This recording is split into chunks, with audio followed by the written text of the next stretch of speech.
definitely connection to yourself, knowing your values, knowing your purpose, having a bit more of a deep work there, asking the right questions. Connection to nature is one big one. So really, whenever you feel overwhelmed, stressed, go out in nature. No phones. That's one of the biggest stressors. Lots of digital time and screen time. That's ideally to be removed and really connect to the um, to let's say the cycles of the sun as well. So go out when it's daylight and sleep when it's dark. So it's very simple, but basically going back to the roots. I think that is one of the things, like simpler living, reading books, making the best out of yeah, maximizing a day, setting intentions for the goal, for the day, for the meeting, for the week, for the month.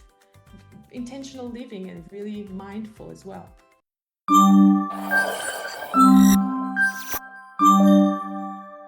So, hi guys, this is Eamon, and I'm back with another episode of Mindful Marketing. And today we have Radiana with us, who's a happiness coach, and she's also built Google's happiness program, which is a very big thing. And today we have a very interesting topic to talk about today. There's the science of happiness in marketing and why happy people sell better.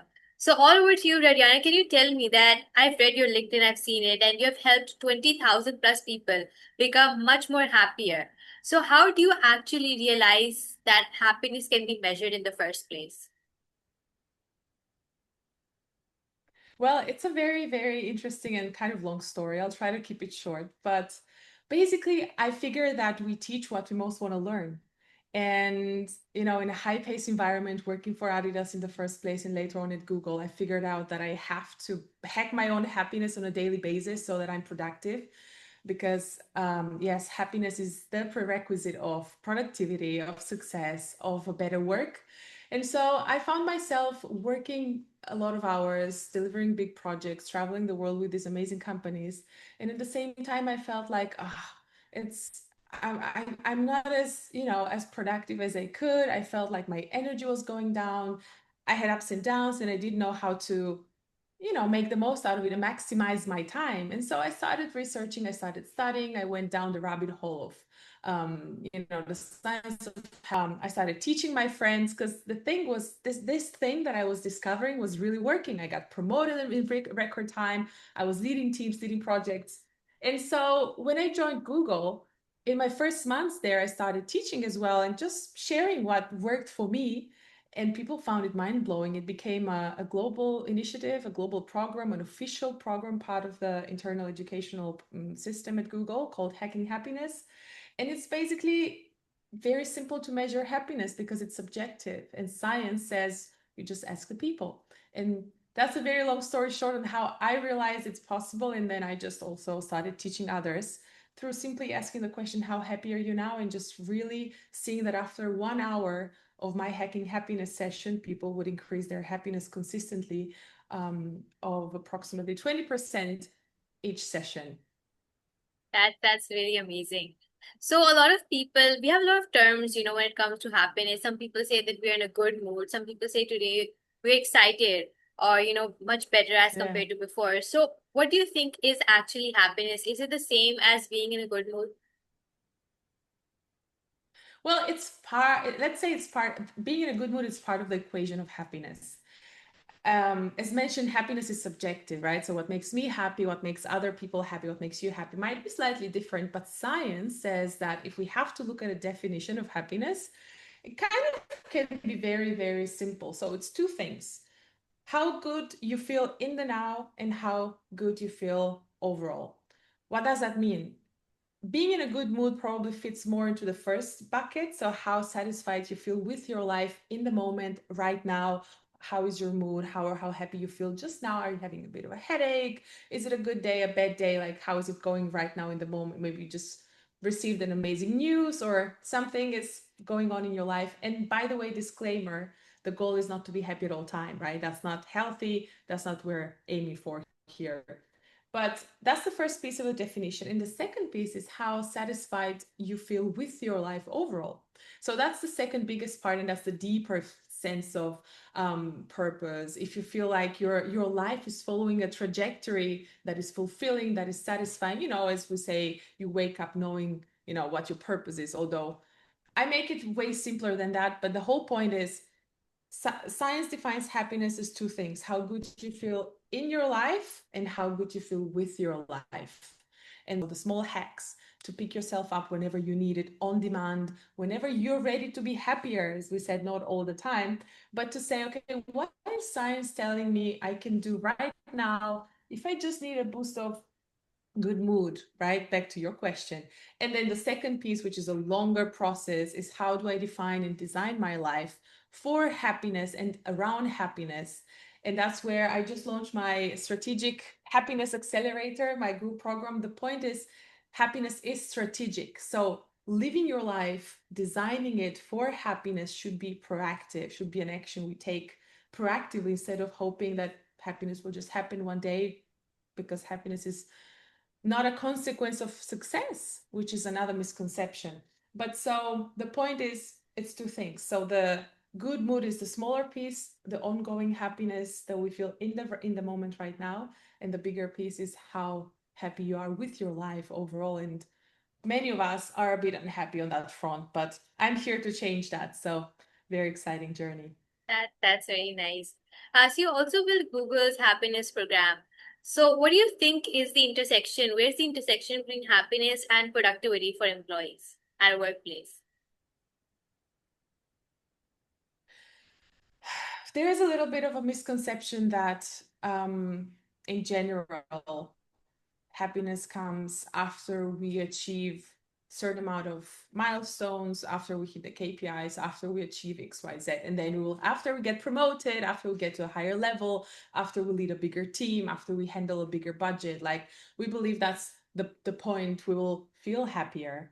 And productivity, performance, success, all of these things, and it's proven by science, are actually a consequence of us feeling happier, of us feeling in a better mood, feeling in a good place with our overall life. Because science really has a lot of there's been a lot of research proving that when we are happier, when we are fulfilled, when we're in a better mood, when we feel good with ourselves, then we are more productive. So it's very interesting that there's this very big misconception that happiness is something that will just happen and we'll just hope for it, and maybe, Yeah. one day our employees or leaders, teams, people will be happier, but that's not true. It's actually happening because we are strategic and Yeah. strategically building happiness as a prerequisite to productivity. That's nice. So how do actually leaders contribute in, creating happiness for the employees at a workplace specific? It's a good question. I always have this saying that you can't be the CEO of anything else if you're not the CEO of your life and of yourself in the first place. Meaning that, to me, a leader can only help others be happier if he or she is in the first place aware of how to do that. And that's exactly what I teach, and that's exactly why it's been so successful, because the hacks are so simple, but we just never learned them in school, let alone at work. And so, first of all, there are simple things that a person can do to be happier individually. And that's one thing. And back to your question, how does a leader make a group happier, let's say, or individuals in a group, which is a team? There are a few factors, right? So, there's obviously psychological safety. People need to feel safe, to be authentic, to be themselves. And that's when they can perform at their best. And that's all about, you know, a performance in a team or individually at work.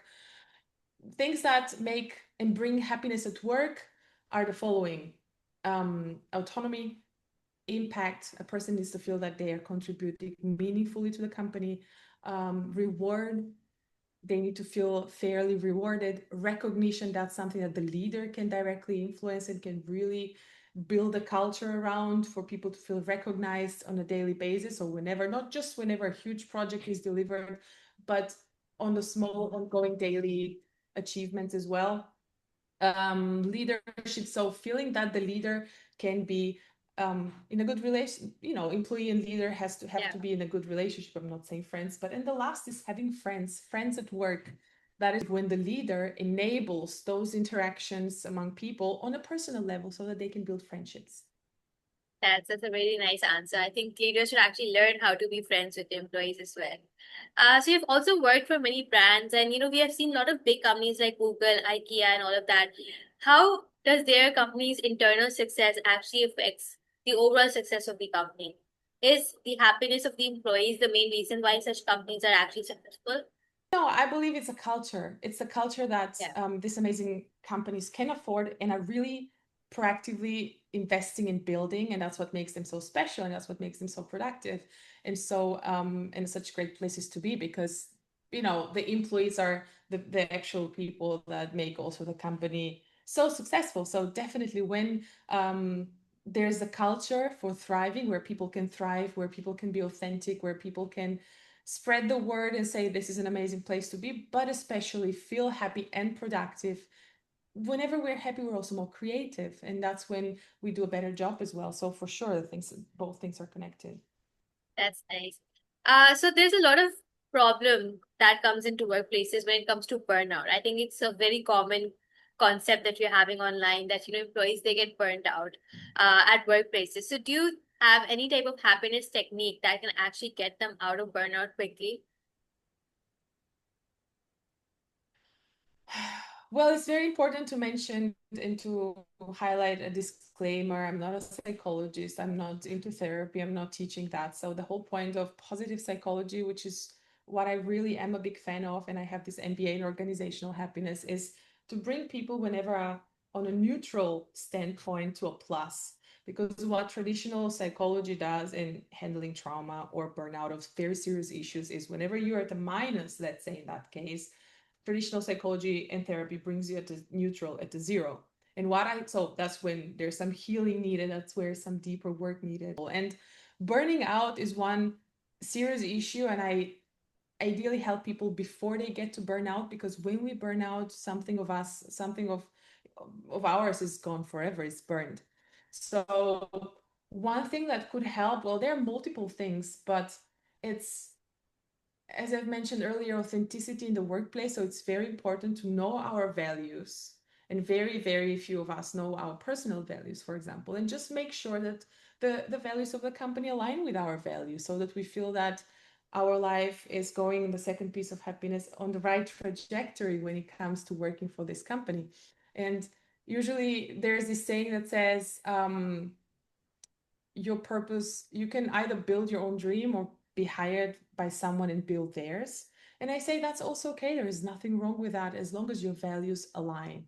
So it's very important to know. And very often we feel stressed or we feel overwhelmed. And of course, it's a set of conditions, maybe too many meetings, too much stress, and not aligned leadership, and so on and so forth. But whenever we're working for something that we don't deeply care about, that is when there is this huge mismatch and this huge stressor that is really, I believe, one of the biggest reasons why people burn out, because we work Yeah, on something we don't care enough about. that's true. That's I agree with that. So what type of habits do you think corporate employees should actually follow? For example, I'm also a corporate employee. So what type of activity should we actually do in order to maintain our lifestyle, a happy lifestyle, basically? Well, there are a few happiness hacks, and they're proven by science. Some of them are no rocket science in that sense, but they are very effective as long as we do them on a regular basis. And the whole point here is we live on autopilot around 50% of our lives. We do the same things over and over again. So if we build a habit for happiness through these hacks, we can upgrade our autopilot and then suddenly live a happier, healthier life.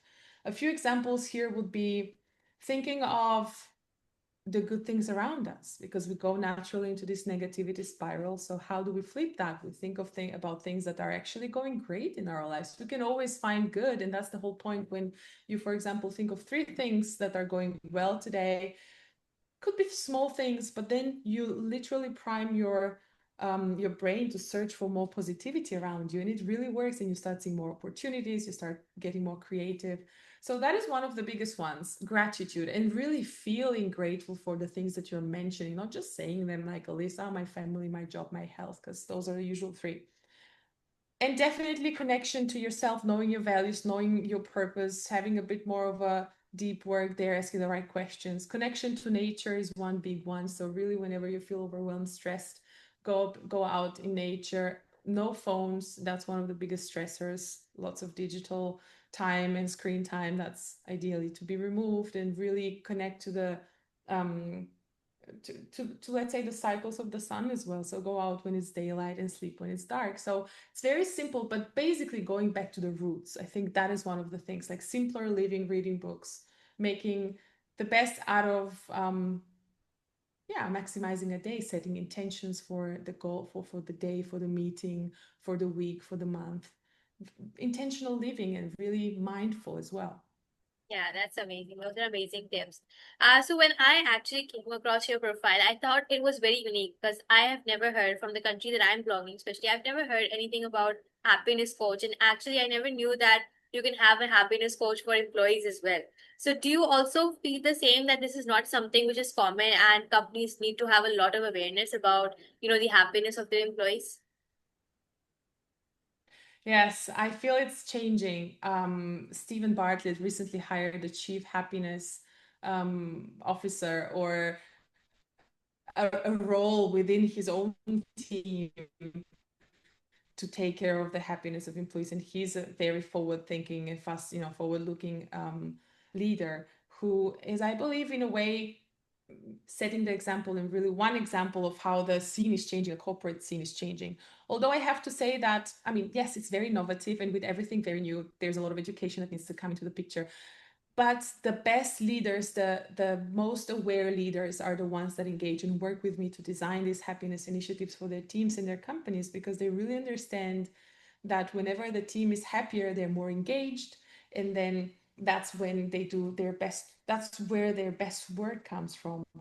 So yes, it's very innovative, but I also believe that especially in times of AI, this is one of the most important things, to really double down on our unique strengths and our uniqueness as humans, Yeah. because that is a key differentiator to everything AI can do. Because knowledge, we can get it in seconds, but what makes us really, really stand out is problem solving, creative thinking, our unique diversity in that sense. And I believe now is the time when more and more companies and leaders will put even more focus on the importance of happiness individually and organizationally.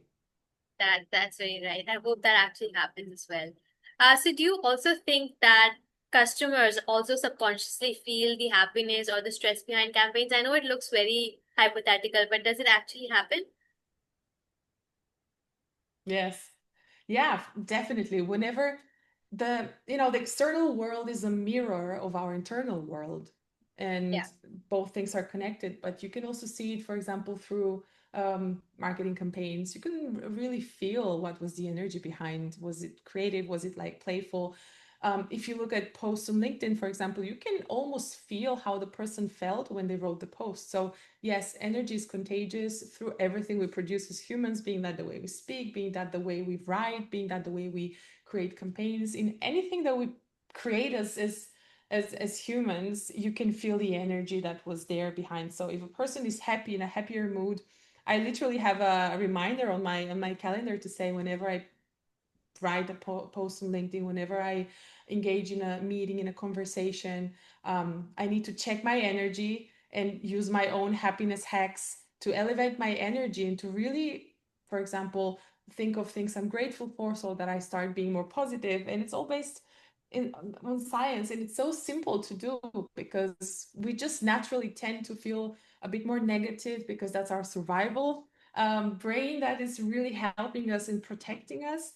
But everything is just better when we're happier, and we can Yeah. flip that very simply. That's very nice. So as you talked about before, that there's a lot of AI and automation. So a lot of repetitive tasks are being done by AI, and there's a lot of less difference which is left within a task because everyone can do anything because of AI now. So do you think happiness is now becoming a competitive edge for employees? Because employees that are more happy are able to perform better as compared to employees that are not happy. Yeah, the whole point is be more creative. Whenever we're more happy, whenever we're in a better place, we're more relaxed, our opportunity radar is activated. We start seeing, even our peripheral vision is a bit more open, because when we're stuck in survival, when we're not happy, we're just focusing on the task, and really just focusing on the problem we have, and like kind of survive through it, and we don't see anything else until this thing is done. But whenever we're relaxed, and I like to call it, whenever your belly is relaxed, you just start noticing more. And in that sense, when we use AI or tools in general. It's we are just also more creative in the way we use them, in the prompts that we give, and in general, it's one of the things that for sure has more benefits in times of AI. So when there's change, and I just generalize change now, AI is part of it, but it's a cycle and it always comes back. The whole point is to to focus on the fact that we're safe, and that's when we Yeah. also can be happier, and then everything else just follows. That's amazing. So since you're actually coaching a lot of people for happiness as well, so I want to know what is the one common thing that you see employees saying when they, discussing about happiness at work? What's the one common problem that they face?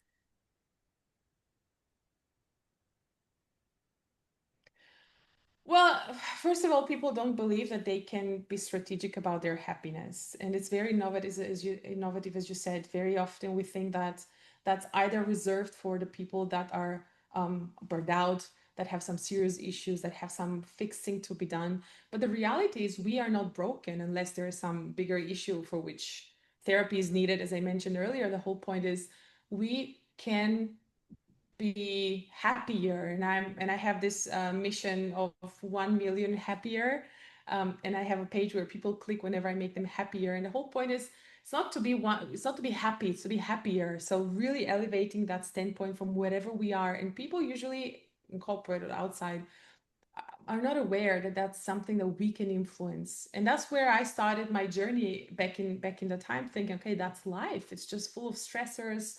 I need to hustle, I need to work hard.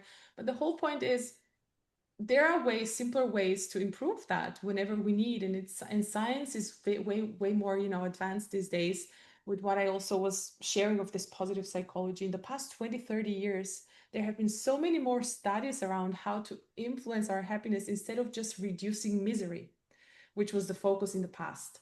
So that's one big misconception, that we can actually do something about it, and it's not that complicated at all. That's really nice. I love what you said right now. So I also want to know a little about you. Then how did you actually chose this field? Because I was reading a post about you the other day, and you said that you were not hired for this at Google. Initially, you were hired for something else, and then you got into this program. So what actually brought interest into you, and how did you actually bring this initiative? Because I think it's a very beautiful initiative to make someone happy. It's not an easy job. So how did you actually get this idea? That is true. I was living it basically. Those are the things that I was using. I was actively using my happiness hacks for myself. So, one of the reasons why I believe I was headhunted by Google, which felt like a dream at the time for a tech job, so completely unrelated to happiness, was because I was working actively on what makes me happy, what is a happy life for me. And at that point, I designed my life around being a successful woman in tech. I was working at Adidas on tech projects, and that's when Google headhunted me, because I was doing the work, I was updating my LinkedIn profile, I was working on my personal branding so that this could happen. And when I received the email saying, hey, here are two jobs for you at Google, I was mind blown, thinking my happiness hacks are really working. And when I joined there, the first few months, I was very overwhelmed by imposter syndrome, because in this tech job that I was doing at the beginning there as a tech account manager, I was really overwhelmed, constantly under pressure, but I wanted to perform. And in fact, I was promoted in record time in my tech job, because I was using all of my happiness hacks. I was setting intentions for the day. I was asking for help. I was asking around all the meetings and all the events, because I knew what my bigger picture was. And I was asking and designing my days around achieving this goal. And in just a random coffee chat, a leader invited me to, well, first he asked, what do I do on top of my tech job? And I said, I'm passionate about life coaching and the science of happiness. And he said, that's interesting. Come teach my team. And so I was a noogler at Google, teaching a leadership team about my happiness hacks. And that's how it started. Just because I was passionate about the topic, I was learning the topic on top of my tech job, so that I was balancing actually and thriving in my tech job thanks to my happiness hacks. And I believe many people love them as well. So 20,000 people at Google said they made them 20% happier. So everybody was needing this when I started, and still today they're using all my hacks at Google, and of course now in all these other companies and outside, because That's it's something that we all need, no matter the nature. of That's our amazing. jobs, That's an right? amazing journey. So I also want to ask you that how about if an employee is actually in a very draining job and a very toxic job? So should they actually leave the job for the sake of happiness, or are there any tips where they can balance their happiness in such a work environment? Well, it's a tricky one because there's no one size fits all when it comes to this to answering this question. It's very important to understand what makes the job toxic, what makes the job draining, what are those things? And once again, maybe it's misaligned values, maybe one of those components that I mentioned, impact, autonomy, leadership, friendship, reward, and recognition are missing. What is it? And really just sitting in the circle of control, because that's another concept I adore. It's a circle of control and a circle of concern to say, what can I sit in the circle of control, own the situation, and say, what of these factors can I really influence or impact or control? Is there something that I can do to change my current situation? And I'm not saying leaving the job, right? That's the ultimate scenario. But the point is, what can I do right now to make it better? Because one thing I'm discovering when working with these companies is that employees expect their managers to be their happiness managers as well. But that is not the case because, once again, we're the CEOs of our own lives, and we have the power to say this is not good or this is good, instead of accepting everything and maybe secretly complaining. The whole point is to own it and say, no, this is exactly how I want my job to be, how I want to to show up in this company, and these are the things that will make me happy. Because if we don't advocate for our own happiness, well-being, our own feeling good at work or in life, Yeah, nobody's coming to give it to us. And I think that is the starting point, that's sitting an in the amazing circle of message. control instead of sitting in the circle of concern and complaining. That's amazing. That's amazing. So when it comes to leaders specifically, so we already see this online a lot that, if you want to get rewarded at work, they either give you a bonus, they give you a pizza party, and we hear these jokes online as well. So what do you think from a leader's perspective is providing happiness to employees? How can they actually provide happiness to their employees? Yeah, that's a common misconception that perks, a yoga class, a Yeah, pizza party will actually make the employees happier. I understand the intention, and there is a little bit of truth in there, but that's just a one-off and it doesn't work. So that what that could do is make sure that people, or empower people to connect on a personal level outside of work.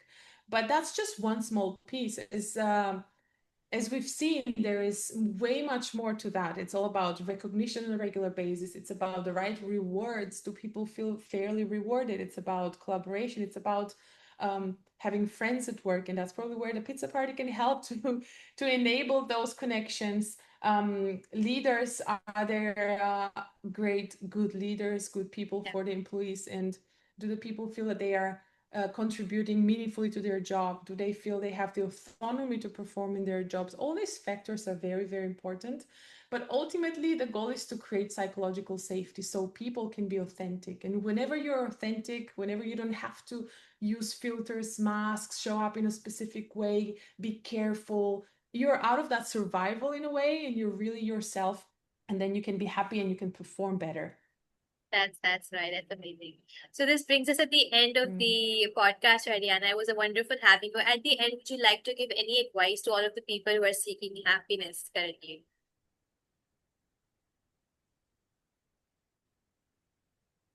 The line was breaking a little bit. Can you repeat that one? I was saying at the end, would you like to give an advice to anyone who's actually seeking happiness? Oh, that's a very good one. Well, join my strategic happiness accelerator, which I'm just launching for sure. But the whole point is, know that you can strategically, proactively influence your happiness. And it starts with very simple hacks. And it's not as complex or as big or only for the broken ones. It's really something that I believe we should all build in our lives, because we also need to teach this to our kids, and we need a better world, especially now, a more human world that owns their own happiness and well-being. That's basically everything. Thank you so much actually for having me. You're welcome, and it was wonderful having you. Thank you. Thank you.